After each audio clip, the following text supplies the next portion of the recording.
अस्सलाम वालेकुम। Drama serial आरज़ू जीने की तो नहीं में फ़रहा सरवत के कमरे में आती है और उससे बात करती है। वो उसको कहती है, बेटा मेरे साथ घर चलो, मैं तुम्हें घर ले जाने के लिए आई हूँ, क्या तुम मेरे साथ घर चलना चाहती हो? फ़रहा उससे पूछती है, जिस पर सरवत अपनी आंटी को बताती है कि आंटी मैं घर एक ही शर्त पर जाऊँगी कि मैं सैफ़ से कोई ताल्लुक़ नहीं रखूँगी। मेरा अब सैफ़ से कोई ताल्लुक़ नहीं है। सैफ़ इधर घर में बैठा परेशान सोच रहा होता है कि उसकी मम्मा कहाँ चली गई। इतने में सरवत और उसकी अम्मी घर में आ जाती हैं। वो घर में आती हैं जिससे सैफ़ देखकर खुश हो जाता है, लेकिन वो उससे बात नहीं करती। उसकी अम्मी उसको समझाती है कि बेटा दो लोग जब एक कमरे में रहते हैं तो तुम उससे लाताल्लुक़ कैसे रह सकती हो। वो कहती है, नहीं आंटी, मैंने सैफ़ के कमरे में भी नहीं रहना, मैं अलग अपने रूम में रहूँगी। वो कहती है, ठीक है, तुम साइमा को बोलो तुम्हारे लिए दूसरा बेडरूम तैयार कर दे। इधर वो अलग रहने पर आमादा हो गई है, उसकी आंटी भी मान गई है। फ़रहा वो उसको समझाती है कि देखो शौहर से ज़्यादा देर तुम दूर नहीं रह सकती, लेकिन वो नहीं मानती आंटी की बात। इतने में जब वो सरवत अपने रूम से कपड़े लेने जाती है, सैफ़ खुश हो जाता है, लेकिन सरवत उससे कोई बात नहीं करती। वो कहती है, मुझे तुमसे कोई बात नहीं करनी, ना ही मुझे तुम्हारी शक्ल देखनी है, मैं यहाँ सिर्फ अपने कपड़े लेने आई हूँ। सैफ़ उसे रोकने की कोशिश करता है सरवत को, लेकिन सरवत नहीं रुकती। वो बहुत ज़्यादा गुस्सा कर रही है, वो उससे बात नहीं करना चाहती। वो कहती है, मैं यहाँ सिर्फ आंटी की वजह से आई हूँ, तुम्हारी वजह से नहीं, मेरा अब तुमसे कोई ताल्लुक़ नहीं। ये कहती है और अपने कमरे में चली जाती है। सैफ़ पीछे से खड़ा परेशान होकर सोच रहा है कि ये क्या हो गया। वो अपनी अम्मी के पास जाता है, अपनी अम्मी को बताता है सारी बात। उसकी अम्मी उसको समझाती है कि देखो वक्त के साथ सब कुछ ठीक हो जाएगा। अब देखो इतना बड़ा मसला बनाया है उसने, अब उसको सॉल्व होने में तो कुछ टाइम लगेगा ना। इतने में सुबह जब ये सब लोग नाश्ता कर रहे होते हैं तो सरवत के घर से कॉल आती है। उसकी अम्मी कहती है कि मैं रात से बहुत ज़्यादा परेशान हूँ, सोचा तुम्हें कॉल कर लूँ। वो कहती है कि मैंने आपसे बात नहीं करनी, मुझे नाश्ता करने दें। उसका अब्बू उसको समझा रहा है अपनी बीवी को कि तुम क्या बेटी से बात करने बैठ गई हो, कैसी गुफ्तगू कर रही हो। वो कहती है, तुम्हारी सास कैसी है, तुम्हारे हस्बैंड के मिजाज कैसे हैं। वो उसको बता रही होती है कि सब ठीक हैं, आप बस मुझे नाश्ता करने दें, कॉल बंद करें, कॉल बंद कर दें। वो कॉल बंद करती है और नाश्ते की टेबल पे आ जाती है। नाश्ते की टेबल पे आ जाती है और वो सब नाश्ता कर रहे होते हैं। उसकी अम्मी कहती है कि आप लोग क्या बात हुई, क्या कह रहे हैं तुम्हारी अम्मी लोग, अंसार कैसा है। फिर वो फ़रहा आंटी सरवत को समझा रही होती है कि देखो बेटा, छोटी छोटी बातें अगर तुम अपनी अम्मी अब्बू से बताओगी तो वो परेशान हो जाएंगे। बेटी के माँ बाप का दिल बहुत नाजुक होता है, जब तुम्हें उन्हें छोटे छोटे मसले बताओगी तो वो मसले बढ़ जाएंगे। इधर सैफ़ के घर ना आने पर उसकी अम्मी बहुत ज़्यादा परेशान है। वो सरवत को गुस्सा करती है, वो कहती है तुम फ़ोन करो। वो फ़ोन ना करते हुए भी उसकी अम्मी उसको डांटती है फ़रहा सरवत को कि तुम जल्दी करो, ये वक्त कोई नाराज़ होने का नहीं है, तुम पता करो कि वो कहाँ है। जिस पर सैफ़ का मोबाइल ऑफ़ होता है। वो कहती है, आंटी सैफ़ का मोबाइल ऑफ़ है, इसमें मेरा क्या कसूर है। वो कहती है, ये सब तुम्हारी वजह से हुआ है, इससे पहले कभी सैफ़ इतनी देर को घर से बाहर नहीं रहा। आज रात के 11 बज गई है, अभी तक सैफ़ घर नहीं आया। जिस पर सरवत भी अपनी आंटी को बहुत गुस्सा करती है। वो कहती है, वो कोई छोटा बच्चा नहीं है जो मैं उसका ख्याल रखूँ। इतने में उसकी अम्मी अब्बू, उसकी अम्मी के नंबर पे कॉल आती है। सरवत कॉल करती है अपनी अम्मी को। वो कहती है कि सैफ़ आपके घर तो नहीं आया। वो कहती है कि नहीं। उसकी अम्मी कहती है कि नहीं, हमारे घर में वो क्यों आने लगा। जिस पर वो कहती है, अच्छा बाबा से बात कर रहे हैं। अपने बाबा को बताती है कि सैफ़ सुबह से ऑफिस गया है और अभी तक वापस नहीं आया। वो कहती है कि ये लें बाबा, आंटी से बात करें। फ़रहा उसको बताती है कि देखो इससे पहले मेरा बेटा कभी इस तरह नहीं किया उसने, ना ही वो भूखे पेट घर से बाहर गया है। रात को बस वो बातें कर रहे होते हैं कि सैफ़ आ जाता है। सैफ़ आता है और वो पूछता है, क्या कोई इस घर में है जो मेरा इंतज़ार कर रहा था। उसकी माँ उसको डांट कर कहती है कि मैं तुम्हारी माँ हूँ और मैं तुम्हारा इंतज़ार कर रही थी, तुम कहाँ रह गए इतनी देर, तुम्हें पता है कि टाइम क्या हुआ है। जिस पर वो खामोश खड़ा देख रहा होता है। वो कहता है, मैं यहाँ घर जल्दी किसके लिए आऊँ। वो कहता है, मम्मा उस कमरे में मुझे नहीं रहना, मेरा दम घुटता है, उस कमरे में मुझे नहीं रहना। मुझे उस कमरे में नहीं रहना। सरवत इस बहाने आती है, वो कहती है शायद मुझे सैफ रोक लेगा, लेकिन सैफ उसको नहीं रोकता। वो आती है बहाने से, बुक उठाती है, दराज में से की उठाती है, लेकिन वो फिर चली जाती है। उसको सैफ नहीं रोकता। वो ये चाह रही होती है कि मुझे सैफ रोक ले, लेकिन उसको सैफ नहीं रोकता। वो भी उसे चोरी निगाहों से देख रहा होता है, वो भी उसको चोर निगाहों से देख रही होती है, लेकिन वो चली जाती है और सैफ बैठा सोच रहा होता है। सुबह जैसे ही वो अपनी अम्मी के पास जाता है, अपनी अम्मी को बात बताता है, सोच रहा होता है, तो उसको सारा ख्याल आता है कि किस तरह सरवत मुझसे खुश होकर कह रही थी कि अब हमारे दरमियान सब कुछ ठीक हो गया है, लेकिन हमारे दरमियान में तो कुछ भी ठीक नहीं हुआ, बल्कि उल्टा सब कुछ ख़राब हो गया है। इधर सुबह जब सरवत नाश्ते की टेबल पर आती है तो ना ही फरहा आंटी आई होती है, ना ही सैफ। वो अपनी मुलाजमा से कहती है कि सैफ कहाँ है, सैफ को बुलाओ। वो कहती है कि बीबी सैफ तो चले गए, सैफ साहब तो सुबह सुबह चले गए। इतने में उसकी आंटी आ जाती है। वो कहती है कि जाओ सैफ को बुलाओ। वो बताती है कि नहीं, वो तो घर नहीं है, वो तो चले गए। वो कहती है क्या मतलब, कि सैफ भूखे पेट चला गया है, जिस पर वो बहुत ज़्यादा नाराज़ होती है। वो बहुत ज़्यादा नाराज़ होती है सरवत से, और वो कहती है कि ये सब तुम्हारी वजह से हुआ है। इससे पहले ना मेरा बेटा कभी रात को इतनी देर घर से बाहर रहा है, ना ही कभी भूखे पेट वो ऑफिस गया है। कहती है ये सब घर में क्या हो रहा है। वो कहती है मुझे तो कुछ समझ नहीं आ रहा। जिस पर वो कहती है कि आंटी मैं सैफ कोई छोटा बच्चा नहीं है जिसको मैं अपने हाथ से नाश्ता कराऊं।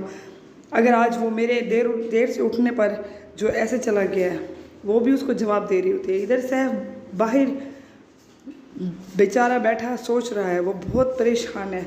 उसको नहीं समझ में आ रही कि घर में फैले मसले को वो किस तरह सॉल्व करे। इतने में रात के बहुत ज़्यादा देर बाद सैफ घर आ जाता है। घर आता है तो सरवत उसका वेट कर रही होती है।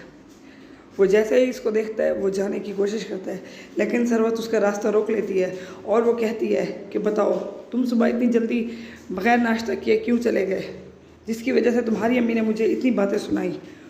वो उसको कहती है तुम अपनी अम्मी को समझा दो कि तुम्हारे बारे में मुझसे वो जो उल्टी सीधी बातें करती रहती हैं वो मुझे ना किया करे, क्योंकि मैं इस रवैये की आदी नहीं हूँ। जिस पर सैफ उसे कुछ भी नहीं कहता, वो उसको कोई भी जवाब नहीं देता। वो खामोश खड़ा सरवत की बातें सुन रहा होता है और वो चला जाता है। इधर जब सैफ आता है तो वो उसकी अम्मी उसको बुलाती है और वो उसको कहती है कि जब तुमने मेरी कॉल क्यों नहीं उठाई। वो कहता है मैं कॉल पर बात नहीं करना चाहता था। उसकी अम्मी कहती है कि ये क्या बकवास है।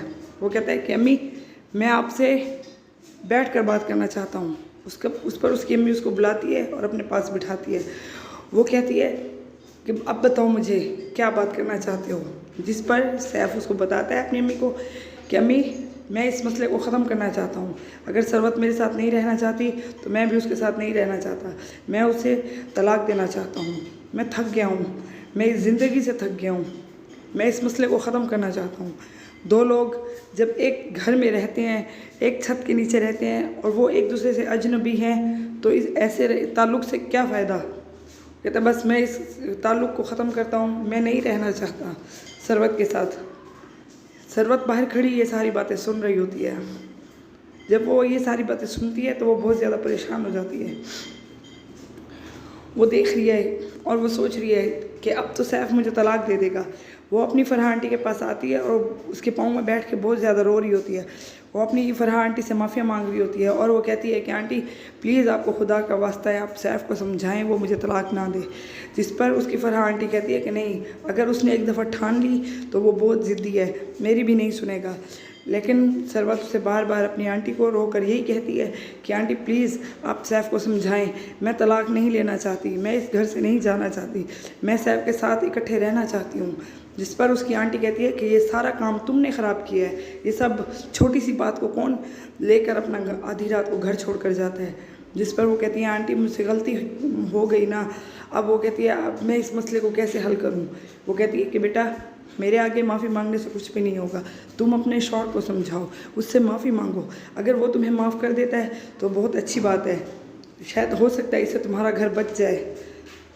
उसके बहुत ज़्यादा समझाने के बाद सरवत मान जाती है और फिर वो ऐसा ही करती है जैसे उसे उसकी फरहा आंटी ने समझाया है।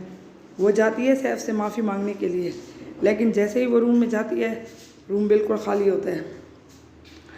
वो सैफ को बुलाती है, आवाज़ें देती है, लेकिन सैफ कमरे में नहीं होता। फिर सरवत भागती हुई फरहा आंटी के पास लॉन में आ जाती है।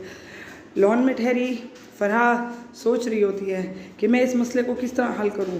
इतने में सरवत आ जाती है और वो फरहा को बताती है कि आंटी सैफ अपने रूम में नहीं है। कहती है बेटा वहीं पे होगा, इतनी रात को वो कहाँ जाएगा। कहती है उसे घर से बाहर जाने की आदत नहीं है, तुम देखो घर में ही होगा। फिर वो जब जाती है तो देखती है कि सैफ रूम से बाहर ही होता है, वो कुछ सोच रहा होता है। सरवत उसके पास आती है, देखती है कि सैफ वहीं पे ठहरा है। फिर वो सैफ के नज़दीक आती है और उसके कंधे पर हाथ रख कर कहती है कि तुम प्लीज़ मुझे तलाक मत दो, मुझे तलाक नहीं चाहिए, मैं तुम्हारे साथ रहना चाहती हूँ। जिस पर सैफ उस पर और ज़्यादा गुस्सा करता है। वो कहता है कल तक तुम मेरे साथ नहीं रहना चाहती थी, आज मैं नहीं रहना चाहता तुम्हारे साथ। कल तुम ये ताल्लुक़ ख़त्म करना चाहती थी, आज मैं ये ताल्लुक़ नहीं रखना चाहता, मैं ये सब कुछ ख़त्म करना चाहता हूँ। वैसे कैसे तुम मुझे अपनी उंगलियों पे नचा रही हो, मैं अब और नहीं नाचूंगा तुम्हारी उंगलियों पर, ये तुम्हारी भूल है। वो इतना गुस्सा करता है सरवत पर। सरवत खड़ी खामोश उसकी सारी बातें सुन रही होती है, जिस पर वो उस पर चिल्लाता है और चीखता है और फिर वो उससे बात करके चला जाता है। सरवत उसको प्यार से समझाने की कोशिश करती है कि देखो सैफ जैसे पहले था सब कुछ वैसे हो जाएगा, सब कुछ नॉर्मल हो जाएगा, प्लीज़ तो मुझे तलाक मत दो। लेकिन सैफ उसकी कोई बात नहीं सुनता, वो गुस्सा करके चला जाता है। सरवत को अब इस बात का डर लग गया है कि क्या होगा। इधर फरहा आती है और देखती है कि ये दोनों में क्या खिचड़ी पक रही है। जब जैसे ही रूम खोलती है तो देखती है कि सरवत अपने रूम में अकेली सोई हुई है। वो चली जाती है। सुबह सरवत की अम्मी उससे मिलने उसके घर आ जाती है। वो उसके घर आती है और वो अपनी अम्मी से वजह पूछती है कि अम्मी खैरियत, इतनी सुबह सुबह आप मेरे घर कैसे आ गई। वो कहती है बेटा रात को मैंने तुम्हें इतनी कॉल्स की, तुमने मेरी एक भी कॉल नहीं उठाई, तो जाहिर सी बात है परेशानी तो होगी ना। वो कहती है मैं आपको कॉल कर लेती। वो कहती है नहीं। जिस पर उसकी अम्मी फरहा को कहती है कि मैं अपनी बेटी को लेने आई हूँ, क्या ये मेरे साथ 2-3 दिन के लिए चली जाए। उसकी अम्मी उसको समझाती है कि तुम मेरे साथ घर चलो मेरे, जिस पर सरवत नहीं मानती। वो अपनी आंटी को बता रही होती है कि नीचे अम्मी आई हैं और मैं चाहती हूँ कि अम्मी को हमारे झगड़े के बारे में कुछ भी पता ना चले, जिस पर फरहा मान जाती है। वो कहती है ठीक है बेटा, जैसा तुमने कहा है मैं तुम्हारी बात का पास रखूँगी और मैं तुम्हारी अम्मी को कुछ नहीं बताऊँगी। जिस पर वो दोनों चली जाती है अंदर जाती हैं। जैसे ही वो अंदर जाती है आगे अतिया आई होती है। फरहा अतिया को मिलती है, उसे सलाम दुआ करके वो दोनों बैठी होती हैं। सरवत कहती है आंटी आपके लिए नाश्ता मंगवाऊँ, अम्मी तो सिर्फ चाय पियेंगी। वो कहती है नहीं बेटा मेरा नाश्ता करने का कोई मूड नहीं है। इतने में उसकी अम्मी उसको कहती है कि सरवत तुम मेरे साथ हमारे घर चलो ना। वो कहती है कि भाभी अगर आप बुरा ना माने तो मैं सरवत को ले जाऊँ 2-3 दिन के लिए। उसकी अम्मी कहती है कि ले जाओ, चली जाओ तुम। वो कहती है नहीं, मैं यहाँ कौन सा काम कर रही हूँ जो मुझे आराम की ज़रूरत है, मैंने नहीं जाना। इतने में सैफ आ जाता है। सरवत ने झूठ बोला होता है कि वो उनकी कोई मीटिंग थी इसलिए वो जल्दी ऑफिस चले गए, लेकिन सैफ तो जॉगिंग के लिए गया होता है, वो तो कोई ऑफिस नहीं गया होता। तो सबको पता चल जाता है कि सरवत ने झूठ बोला था। वो रूम में आती है और वो सैफ को समझाने की कोशिश करती है कि देखो मेरी अम्मी को तुम सबको कहना कि तुम्हारी मीटिंग थी और कैंसिल हो गई। वो उसको समझाता है और कहता है कि तुमने झूठ बोला है, मैं तुम्हारे झूठ के पीछे क्यों झूठ बोलूँ, मैं किसी से झूठ नहीं बोलूँगा। वो उससे ये सारी बात कर रहा होता है। फिर उसको सरवत समझाने की कोशिश करती है कि देखो मैं नहीं चाहती कि मेरी अम्मी को कोई भी बात पता चले और वो परेशान हो। प्लीज़ चैनल को लाइक और सब्सक्राइब कर दें। थैंक यू, अल्लाह हाफिज़।